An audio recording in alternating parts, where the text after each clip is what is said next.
taking an idea and turning it into reality.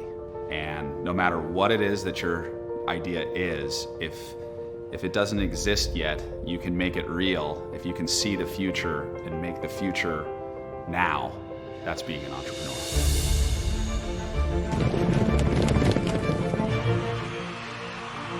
I think the best attribute I've found to really build anything is just a really healthy curiosity.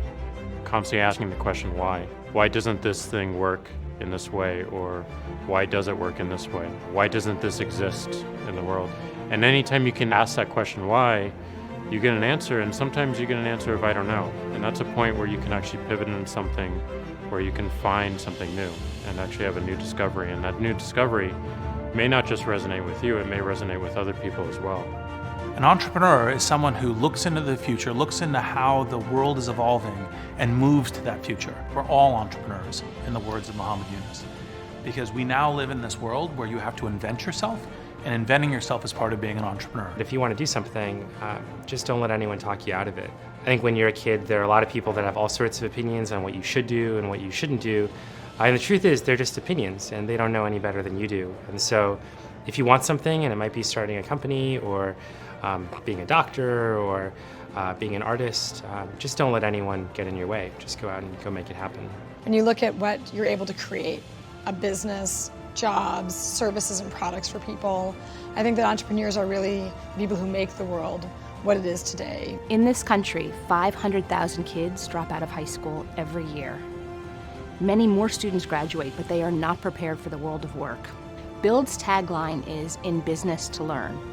And we use entrepreneurship as a way to teach young people the skills that are so fundamental to success. The skill set for everyone in the modern world is entrepreneurship.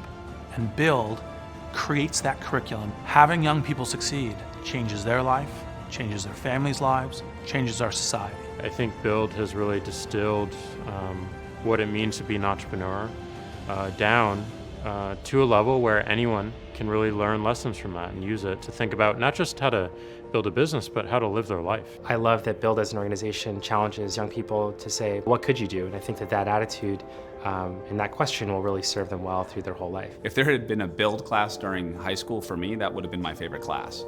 I mean, there's no question. The ultimate destination for Build is not that every kid will start a business, but we want every young person to be imbued with that entrepreneurial mindset, the ability to see opportunity. We hope that you'll decide to get involved with Build. And if you want to join us, we have an incredible menu of options for you. We're looking for both time and treasure. Please join me in supporting Build. Please join me in supporting Build. Please join me in supporting Build. Please join me in supporting Build. Please join me in supporting Build. If you're a new company, I mean, unless it's like some new industry or new market that, if it's an untapped market, or then you have more ability to, the standard is lower for your product or service. But if you're entering anything where there's an existing marketplace against large entrenched competitors, then your product or service needs to be much better than theirs. It can't be a little bit better, because then you put yourself in the shoes of the consumer and they say, why would you buy it as a consumer? You're always going to buy the trusted brand unless there's a big difference. So a lot of times, entrepreneur will come up with something which is only slightly better. And it can't just be slightly better. It's got to be a lot better.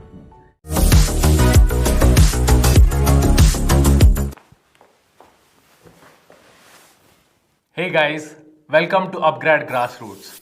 My name is Viraj Sheth and I'm the co-founder of Monk Entertainment. And today we're going to talk about the 5 skills that every entrepreneur must have. If you like this video, for those of you who don't know, we started Monk Entertainment about 4 years ago in 2017. Our mission was to ensure that creators could monetize their content and reach, and brands could scale up digitally. So, I was a newbie entrepreneur and I had no roadmap or any mentors. So I made a lot of mistakes, but I also had a lot of learnings. Luckily, you don't have to go through all of that struggle because I'm laying out a roadmap so you don't make the same mistakes. Here are the top 5 skills that I feel every entrepreneur must have. So the number 1 skill you need to acquire as an entrepreneur is people skills. People is leadership. As a leader and as an entrepreneur, you need to stop empathy. Just because you're the boss or the co-founder doesn't mean you treat everyone networking. Networking isn't just about exchanging cards and forgetting open to feedback. Don't surround yourself with yes men, because when you do this, you'll end up. Number 2, master your money. As an entrepreneur, you need to be absolutely fantastic with numbers. And at least in a country like ours, you also need to know how taxation works. Yes, GST, TDS, ITR, you need to know it all. And if you don't, at least hire a resource who knows and has an expertise in that. Also, cash flow is God for you. If you don't have cash flow, you will not survive as a business. It is extremely important for you to know that money on the paper is not equivalent to money in the bank. So you need to keep ensuring that you consistently have money in the bank. And lastly, just don't spend what you don't have. Be frugal. Number 3, you need to be a lifelong learner. This is an extremely dynamic world we live in, and you need to ensure that you're up to date with all the trends. You need to keep upskilling yourself. But more so than that, you know what? As you keep getting more experienced and older, you need to stop shutting yourself from all new perspectives and ideas. Just be curious. Number 4 is sales. Sales is actually one of the most important skills because it brings in new money into your company and you are going to need that money. So as an entrepreneur and a founder, you need to be extremely comfortable to keep doing cold outreach and cold calls. Now that is going to give a battering to your ego because it is not easy. You will face rejection every passing day. But because this company or startup is your baby, you as the founder are its biggest cheerleader. And if you don't do it, no one else will. Lastly, to sum it all, I think you need to be a T-shaped individual if you want to be an entrepreneur. What is a T-shaped individual? Well, you can be a master at one skill, but you need to be a jack at all of these skills. For me personally, sales came to me as a core skill set. But to run a company, I still needed to know all the other aspects of running a business. I had to figure out leave policy for my coworkers. I needed to understand what a non-solicitation clause is. I needed to understand taxes, GST, TDS, ITR. And while doing all this, I also still had to figure out the brand strategy for my organization. If you want to survive and thrive as an entrepreneur, you need to figure out how to make all of these things come together.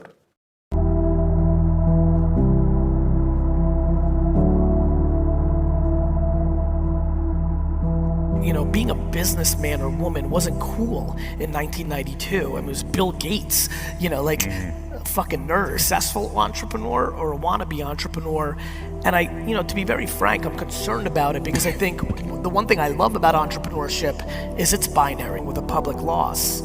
And so I spent a lot of time with young entrepreneurs around the mentality of like, when you lose, are you ready to take that ridicule and what are you going to do? The greatest reason I believe that we're living through such fake entrepreneurship right now is not only is there an enormous amount of capital in play for these 22 to 25 year olds, but they're the generation, that was parented in a way that tried to eliminate losses from the ecosystem. I mean, this is the generation of 8th place trophies. Right? This is, my favorite thing that's going on in society right now is 45 to 60-year-olds, clowning on millennials and making fun of them. And I keep looking at them and I keep reminding them that you parented these kids. Everybody gets a trophy, right? Yeah, I mean, and so, we've demonized to these kids losing. Yeah. I love losing. Like, micro losing especially, more than macro losing, is incredibly motivating. Yeah. There's nothing more fun than losing regular season games. Right. You learn from them. Come the playoffs, you'd like to build on that. But yeah, I think adversity is the foundation of success. Being born in the Soviet Union, living in a studio apartment with 8 family members when I was a kid, going on 1.5 vacations my entire childhood, my parents buying me nothing because they didn't have the money nor the mindset to do that for me, is fundamentally the reason I'm successful at entrepreneurship. Every single person here that is empowered to do so, it's all I do. I read my comments.